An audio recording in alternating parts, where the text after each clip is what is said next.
Ned is a Midwestern guy, good family man, hardworking, salt of the earth kind of guy, loves his family, the apple of his eye. His daughter is attending Stanford University, very bright. I'm just so thrilled for her. And then I find out, record scratch, she's dating Laird Mayhew, played by James Franco, who is loud and brash and obscene and crude and all these ugly things to me. I can't see the goodness in him because of all this that's attacking my senses. Until time plays out and I see that his actions are true to his words. It's sweet, it's fun, it's funny as hell, and at the end of it you come away going, I really felt for those characters. I invested in those characters. I rooted for them. And so, I mean, I think that's a great thing to have at this holiday time. A lot of laughs and family.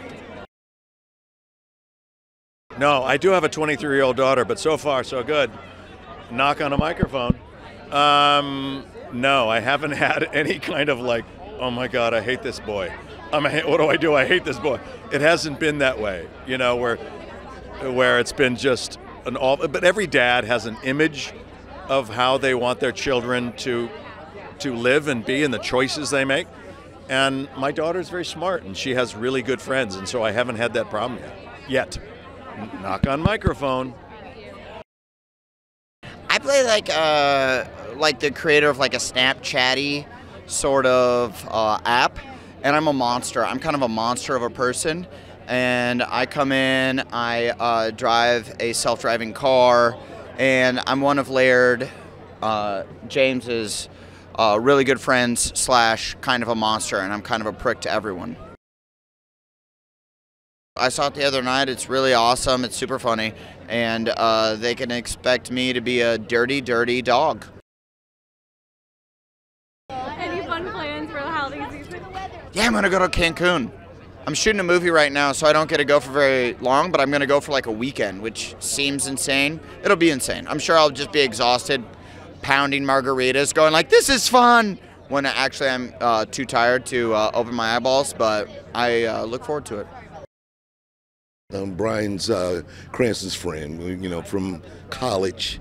We started the printing company together, and so I'm the guy that convinces him to go and meet the new boyfriend that's gonna, you know, the fiance that's trying to scoop the daughter out. You know, it's one of those things where you go, I don't think this guy deserves my respect. You go, you know what, go. And so I convinced him to go out there, and this is where it all, you know, kind of goes wrong. So this is, you know, this is that supporting friend role. It's fun. It's a good time, and I was able to kind of get him to understand that he needed to show up at this situation. You'll see, this fun movie. You know, this is one of those great holiday films where you see when someone new comes into the family. So in these kind of situations where it be a new boyfriend or, you know, somebody's dating somebody and bring them in, and you see how they're going to have to gel with the family. It's fun. It's going to be that kind of entertaining, you know, movie where people can expect that. You'll see the love, a lot of good, great comedy. It's funny. It's a lot of real funny little details about family life and what, you know, how a parent would think when someone super rich is trying to, you know, just date their daughter and take her out of the fold, if you will. What can they expect? They can expect a really good time. It's obviously a crowded marketplace, but we're the only comedy. And we are a genuinely funny, relatable, laugh out loud comedy. So I think that's the expectation. I think the movie delivers. And it's got a lot of heart. I think a lot of people will be surprised by that. They see the trailers with all the laughs, but what really will stick with people is the heart and the relatable characters. In fact, I'm here tonight with my two eldest daughters, one of whom is with her boyfriend, who, thank God, I like. But someday, one of these girls is going to bring home a guy that I loathe and feels like a weird, freak, Franco kind of guy. And I don't know what I'm going to do when I'm ambivalent, because you want your kid to be happy, but you also want your kid with the kind of person that you envision them with. And so the movie kind of explores that very relatable, resonant experience. I play Stephanie Fleming, who is a Stanford student, and she's studying global health. She is dating Laird, played by James Franco, and she invites her family, played by Bryan Cranston, Megan Mullally, and Griffin Gluck, to come visit her over the holidays and meet her new boyfriend, and sort of doesn't preface or warn him and her parents of this new boyfriend's eccentricities. And insanity ensues. There's a lot of heart. It's super relatable. It's super funny. James and Bryan have such great chemistry together. It's truly funny. Bryan Cranston, I feel like every time I talk about him, I'm like a crazed fan. He's the greatest man in the world. He's everything. You know, they're like, don't meet your heroes, but okay, but meet Bryan Cranston. He's beyond wonderful and generous, and I love him. My family's been super approving of everybody that's been in my life in that regard, but I, on the other hand, am super disapproving of everyone that my sister dates. There hasn't been a single boyfriend in my sister's life that I haven't had to apologize to with a handwritten letter. Not like text or call, like I have to handwrite. It's so bad, I have to handwrite a letter to be like, I'm so sorry for the way that I acted, blank. Like, I'm a nightmare. Like death stares across the dinner table. I think the funniest moment might be when there's a scene where Bryan has an encounter with a Japanese toilet. That might be the funniest thing. That they were absolutely in hysterics the whole time they were shooting it. It took a full day to shoot like one page because they were laughing so hard while they were doing it. So, well, I get to play Bryan Cranston's wife. That's not bad, right? I mean, it's not terrible. So that was amazing. We had a great time, and I love Bryan. He's such a gentleman, and he's so great to work with. We're a conservative Midwestern couple who find out in a very kind of surprising way that our nice little daughter is dating this crazy, completely unfiltered billionaire. So we go out for Christmas to check him out. Did you ever date anyone like James Franco's character? Of course, but I was smart enough not to bring him home. Those temporary situations. I'm gonna have to say I feel like my favorite day on set was the day that Bryan and I shot the bedroom scene.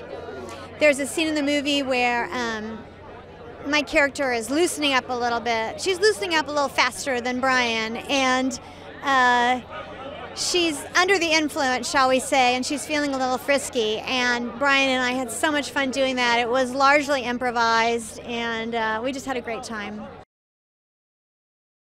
Somehow we shot the whole scripted movie, but we also shot a ton of improvised stuff, which was great because it really fleshes out all the characters and the relationships between the characters, so that you really get to see, sort of the human aspect of it. It's a comedy that has a lot of heart, so I think that's really nice. I played Gustav, and Gustav is, for lack of a better phrase, I believe, the king of all trades. He's an expert at just about anything. If you ask, I mean, the guy has been a yak herder and developed solar panels and knows kung fu, and so he's pretty much the estate manager for James Franco's character Laird's estate, his home and everything. But he's also his life coach, and he's also the head chef. People have compared him. They said he's kind of like Kato from the Pink Panther meets Dr. Ruth Westheimer. He's everything, and his whole job is to make sure that Laird's life goes smoothly, spiritually, financially, physically, everything. Well, I think what you'll walk away with is a kind of a nice appreciation of how nice the sweet, dramatic moments are in the movie. There's lots of really great stuff going on between Zoey, Deutch, and Bryan Cranston, but also there's great set pieces. It's like rip-roaringly hilarious, people slamming into things, falling down. And I think we need that right now. So I feel like there's a little something for everybody, and it's a little naughty, so there's that too. And I think it's going to be very, very well received. My favorite scene that I filmed, that the majority of it did not make it in the movie because it was like 15 minutes long.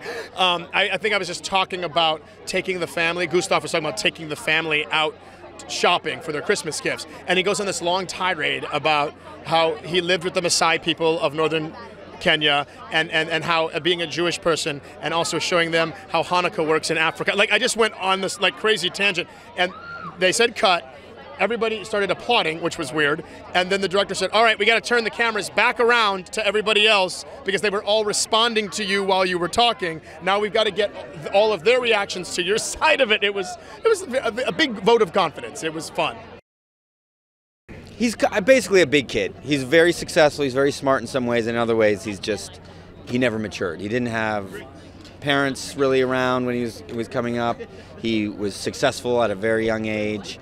And so nobody's ever really told him how to be, you know, so because of that, a lot of things he does are offensive to more mature people, conservative people, and but in his heart, he's really a good person.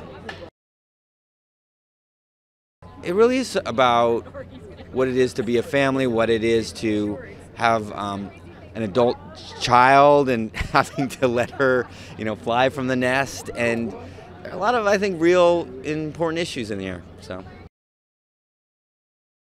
there's been a parent or two that I haven't gotten along with, and never really a father. Sometimes because the fathers weren't even around, but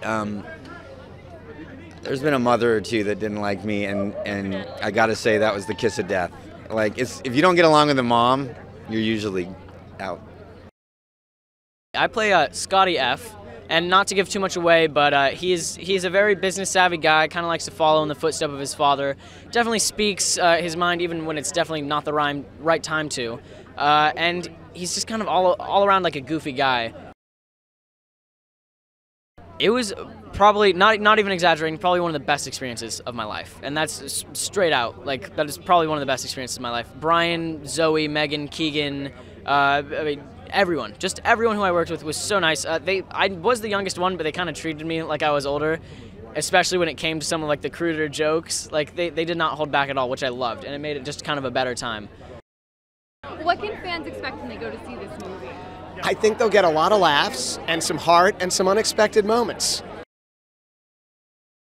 You know, I love talking about relatable family themes. That's been fun for me to do. And then you twist it. You take a familiar story and turn it on its head and cast it with some of the greatest actors, you know, comic actors working today. And there you go. I have a 5-year-old, so she's brought home some play dates I haven't approved of, but nothing to the level of James Franco yet.